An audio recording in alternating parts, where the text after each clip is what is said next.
We're given a cubic and told that it intersects the axes in three different places. This is not true for any value of q. For example, if q is 0, I get x cubed plus 2, which looks like a bit like this. Then you intersect once. So there's going to be maybe a range of values of q for which this is true. But those values, we might get this kind of thing going on. So we want to know which of these statements is necessarily true. Well, let's take a look at the first one. It could do maybe. It's all going to depend on the graph. So yeah, because if it went, I'm going to be translating by 1 in the y direction. So I've got 3 here, but maybe it goes up to that. But maybe it doesn't. Maybe it just goes to here. So that I need to investigate a little bit more depending on what q is. If I look at the second one, back to here, that this is actually a translation by -1 in the x direction. So it's going to stay the same. I can just say for sure that is necessarily true. And then the last one, I'm going to f of minus x is a translation in the y-axis. So I could flip it and maybe get something like this. And then I'm going to be minusing 1. So it could be a similar sort of setup to the first one. But instead of me saying, is it going to go above the graph like this? I'm asking, is it going to go below? So I'm kind of interested in this trough and this peak to see if 1 and 3 are true. So let's get into this. We need to look at the stationary points. Let's find out what they are in terms of q. F dash x is going to equal 3x squared plus 6qx. And that's going to equal 0 for stationary points. Okay, this is good because I can factorize a 3x out, leaving me x plus 2q equal to 0. And straight away, I can see that actually one of the stationary points has to be 0. And the second one is minus 2q. So then at this value, y would equal 2. I know there's definitely a stationary point at 0, 2.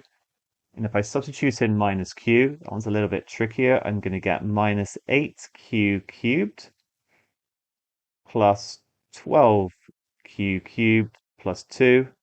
So 4q cubed plus 2.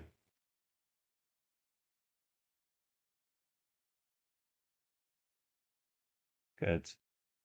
Right, let's draw out these situations then, because remember q could be positive or negative.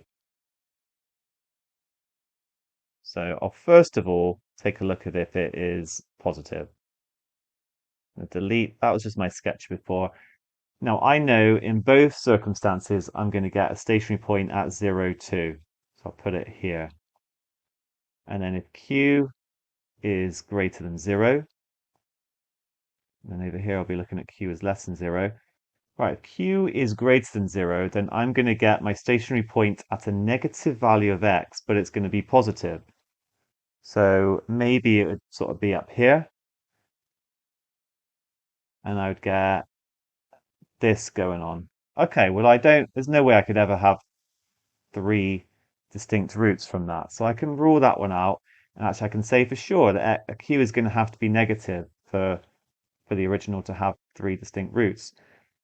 Then I am going to get a positive value of x, my stationary point. And then it's all going to depend on 4q cubed plus 2. But maybe it's going to look like this.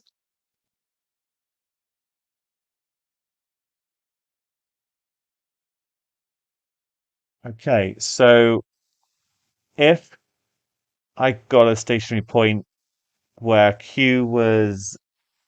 it's negative, but it's very close. Like this ends up being basically 4q cubed could be very close to 2. It could just be like just underneath. Then when I add 1, I'm not going to get 3 distinct real roots. So of course, if q was large and negative, then it's going to sort of be down here. But if I have it such that it just goes like that, yeah, it's not. So this is not necessarily going to be true. I'm just trying to say, you could pick a value of q where it just wouldn't be the case. It's just 4q cubed plus 2 could equal minus 0.5. And that would mean my stationary point is right here, whatever that value of q is, which I could figure out. And then when I add 1, it's going to go above. I'm only going to get 1 root. So that one is out. That just means we need to think about the reflection. So the reflection is going to be, remember, it's in the y-axis. So do you know what? No, I will just draw it on. It's going to end up going